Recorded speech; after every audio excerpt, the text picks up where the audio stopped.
Life is a core exercise. So I've been thinking about this a lot recently, and I always make the argument that, I do core exercises, absolutely, but I always make the argument that every exercise is a core exercise.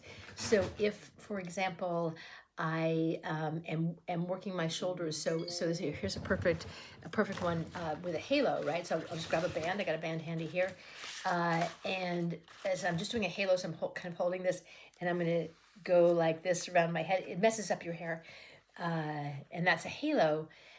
I will argue that, so that's an exercise that's for my shoulders, but I'm I'm engaging my posture, whether I'm sitting, kneeling, or standing. My core is working to keep me organized while I do this shoulder exercise. So I just feel like every single exercise, biceps, triceps, chest back, they're all core exercises. And then, of course, more logically, right, lunging, squatting, right, you can feel more specifically there, bridge, you can feel more specifically how that's a core exercise. But I really just encourage and invite you to really tune into your core regardless of what you're doing, which gets me back to my first statement that life is a core exercise. Those muscles are all endurance muscles because they're holding us upright all day, no matter what we're doing. Even if we're sitting, they're holding us up, right? And again, you can make sitting more active. I happen to be sitting on a fitness ball at the moment.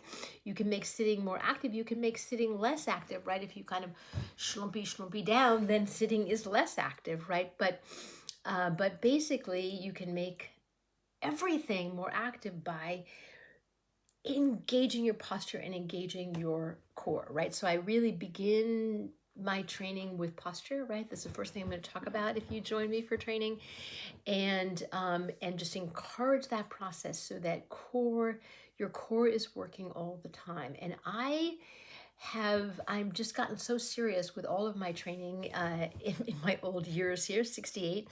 And I was always sort of soft of belly was kind of my shape. And I swear now that my abs are stronger and have more definition than they had when I was 30. And I weigh about the same amount as I weighed when I was 30. So it's just all interesting to think about the core and think about that life is a core exercise. Let me know your thoughts.